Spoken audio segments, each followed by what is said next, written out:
Okay, so we need to pick up the pieces. We really do. In our last deep dive, we basically dismantled the entire B2B marketing playbook. We talked about that double bind, Oh, yeah, the double bind. Such a cheerful concept. right, where organic reach has just like plummeted by 64%, and corporate content is trusted about 3 times less than content from an actual person. It was a bit of a demolition job, wasn't it? We basically said, look, nobody sees your posts, and, if they do, they don't believe you because you're just a logo. Exactly. And we left everyone standing there in the rubble asking the obvious question. If the old way is dead, if shouting from the company page doesn't work anymore, what are you actually supposed to do? And that's what we're tackling today. Today, we are answering that question. We're looking at a strategy called the story arc methodology. But before we get into the tactics, we have to deal with this concept from the sources that explains why even really good content fails. They call it narrative chaos. Narrative chaos is one of those terms that sounds a little dramatic, but it's actually a very precise description of the user experience. Okay. And to really get it, the sources use this analogy that I think frames the whole thing perfectly. The difference between cable TV and streaming. I think I see where this is going. But let's be real for a second. B2B marketing isn't exactly Stranger Things. Is that comparison actually useful, or is it just like marketing fluff? No, it's really useful if you look at the structure, not the entertainment value. Okay. So think about the old cable TV model. You tune in randomly. Maybe it's Monday night. You flip the channel and you catch the season finale of a show, episode 7. Right. You have no idea what's going on. You watch it, it's fine. But you don't know the stakes, you don't know the characters. Right. Then on Wednesday, you tune in again and you catch the pilot. Then Friday, you see episode 5.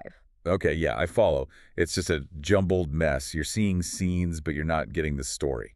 Exactly. And the argument here is that this is how 99% of companies run their LinkedIn campaigns. You might have a brilliant CEO writing these super smart posts, but the audience is experiencing them in that cable TV mode. So Monday, the algorithm serves them a book a demo post. That's the finale. Oh, it's finale, right. And then Wednesday, they see a problem statement post, which is the pilot. It's totally out of order. So the individual pieces of content might be really high quality.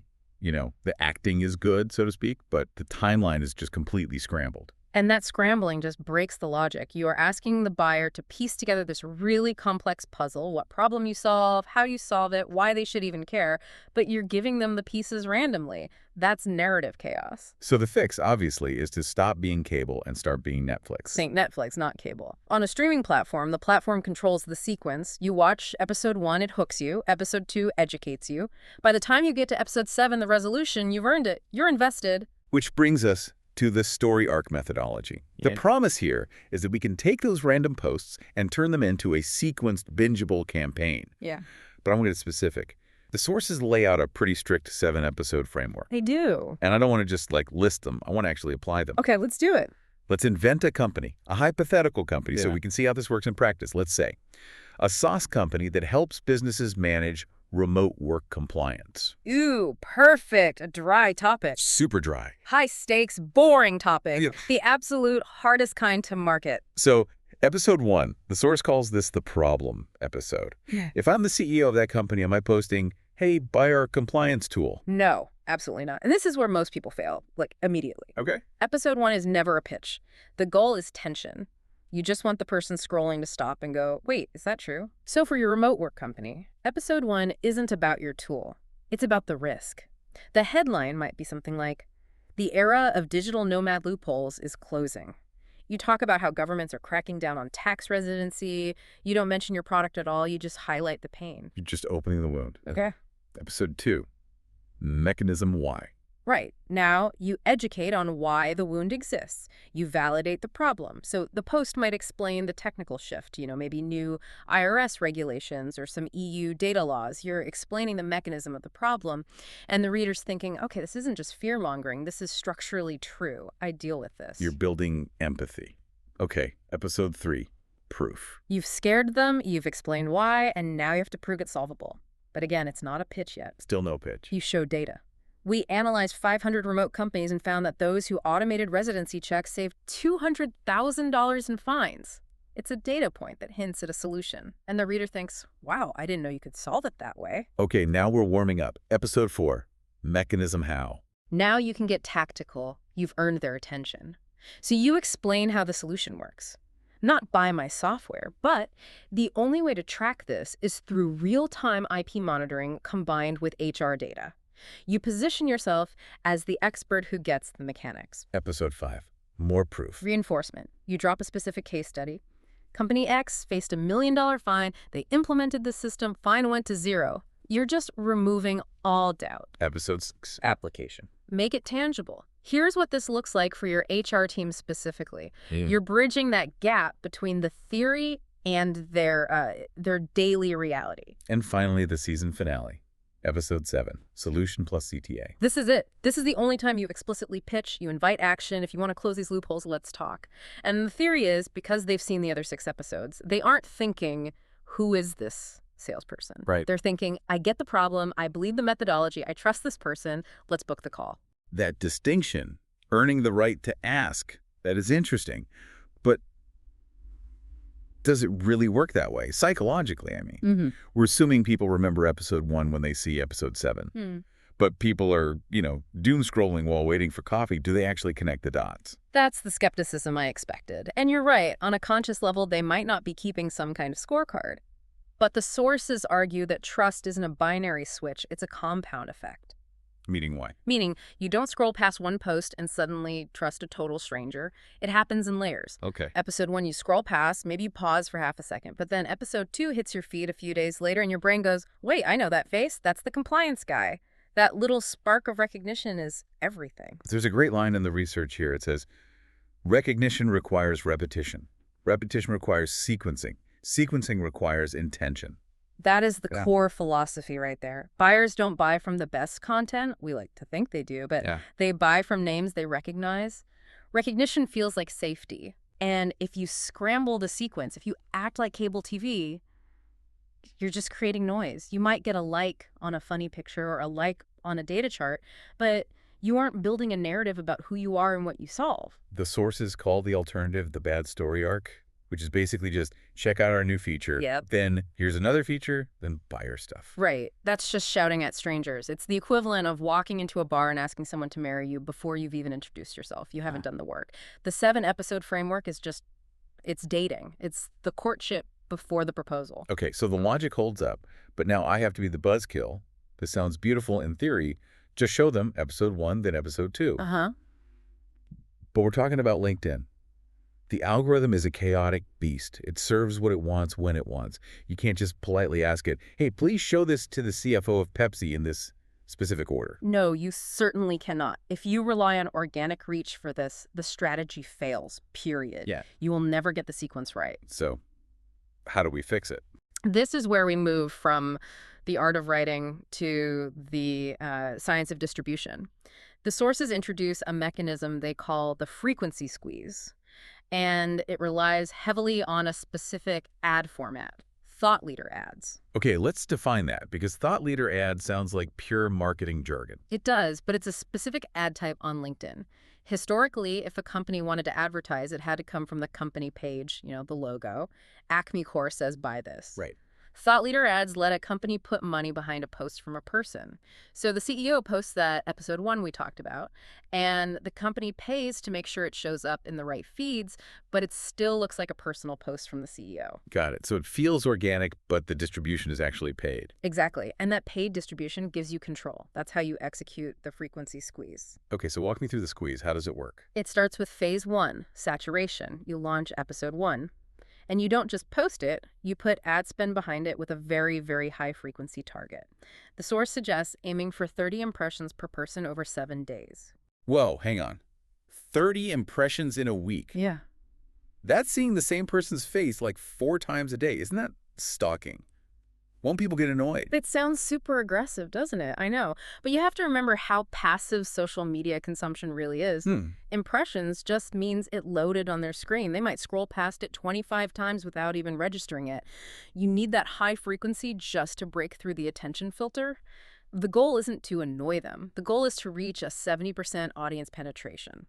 You want to know statistically that 70% of your target list has actually seen the post. Okay, so you blast episode 1 until you hit that 70% saturation. Then what? Then you move to phase 2. Rotation. Once you hit that 70% threshold, you take the main budget off episode 1 and you rotate it to episode 2. Do you kill episode 1 entirely? No, you drop it down to what they call maintenance mode, maybe 3 impressions a week, just to catch the stragglers. But the heavy fire is now on episode 2, and then a week later, you rotate to episode 3. By doing this, you are manually forcing the narrative order.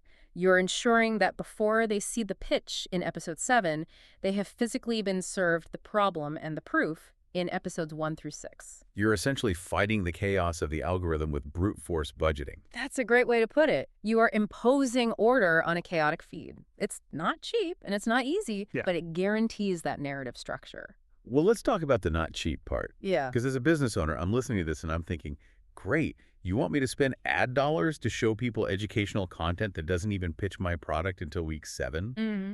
That sounds like a great way to just burn cash. It does feel counterintuitive. Why pay for content that doesn't sell? But this is where the data comes in. And the Mutiny case study in the source material is really the anchor for this whole argument. Right, Mutiny. They're a B2B SaaS company. So what did they actually find? They ran a controlled experiment. They had the same executive, same copy, same creative. Huh. They ran one campaign as a standard cold audience blast, basically, serving ads without any strict sequencing. The cable TV approach. Correct. And their cost per conversion, the cost to actually get a demo booked, was $600. Okay, so $600, that's the baseline. Then they looked at the warm audience, and these were the people who had been sequenced through the story arc. They had seen the problem, the mechanism, the proof. And the cost. The cost per conversion dropped to $200. That is massive. That's a 66% reduction in cost. It's the difference between a profitable campaign and, a money pit. And remember, the only variable was the sequence. Wow. The content was identical. But because the audience was warmed up, because they knew the narrative, they converted 3 times more efficiently. That really drives home the point that context has an actual dollar value. You aren't just paying for views. You're paying to build a belief system so that when you finally ask for the sale, the answer is yes. Precisely. You stop trying to sell to strangers and you start selling to people who feel like they know you. So if I'm sold on this, if I want to build a story arc, the immediate hurdle is just effort. I have to go write a 7-episode TV show. I have to manage these ads. It feels like a full-time job. It is a heavy lift, I'm not going to lie, but the sources do offer a bit of a shortcut. You probably don't need to write all new content from scratch. You mean like an audit? Right. If you look at your company's blog or your CEO's past LinkedIn posts, your white papers, you likely have the raw material already. You have a post about the problem. You have a case study. They're just scattered in the archives. So it's less about writing and more about mapping. Exactly. You take your existing assets and you just plug them into the 7-episode slots. Okay, that rant about compliance fines. That's our episode 1. This customer testimonial. That's episode 5. You're curating the story, not necessarily writing a novel. And there's one other benefit mentioned here that I think sales teams would absolutely kill for. It's the idea of the warm account list. Oh, this is the holy grail. It really is. Explain how that works. So usually marketing just hand sales a list of leads, people who downloaded a PDF or whatever. They're usually cold. Very cold. But with this method, because you're tracking the ad consumption, you can generate a list of accounts that have consumed all 7 episodes. So you can actually go to a sales rep and say, here are 50 companies. They haven't just clicked a link. They have watched the entire season of our show. Exactly. They know the problem. They've seen the proof. They know the CEO's face. That is not a cold call. That is a narrative-aware call. The sales rep doesn't have to educate them from scratch. They just have to close them. It changes the dynamic completely. It really does. It aligns marketing and sales in a way that actually drives revenue instead of just, vanity metrics. Okay, let's wrap this up. We've covered a lot of ground. We started with the double bind, the fact that organic reach is basically dead. We introduced the solution, the story arc methodology, thinking like Netflix, not cable TV. 7 episodes, problem to solution, and always in order. We talked about the mechanics, that frequency squeeze, using thought leader ads to force that order on a chaotic feed, even if it means hitting 30 impressions a week just to break through the noise. And the payoff. Mutiny cutting their acquisition cost by 66% just by respecting the narrative. But I do want to leave the listener with a reality check. We've made this sound very logical, but the execution requires discipline. You have to be willing to not pitch for 6 weeks. You have to be willing to spend money on problem posts that don't generate immediate leads. That's the hard part. It requires patience. But as we saw, the efficiency on the back end pays for that patience 3 times over. I want to leave everyone with one final thought to mull over. We talked a lot about recognition today. So ask yourself this. When was the last time you bought a B2B software or service from a company you had never ever heard of before, seeing their ad? Just like clicked a banner ad and bought. Right. Probably never. You buy from who you know. Recognition is the prerequisite to revenue. The story arc is just the blueprint for building that recognition on purpose. That's the takeaway. Don't leave recognition to chance. Engineer it. Thanks for diving in with us. I'll see you on the next one.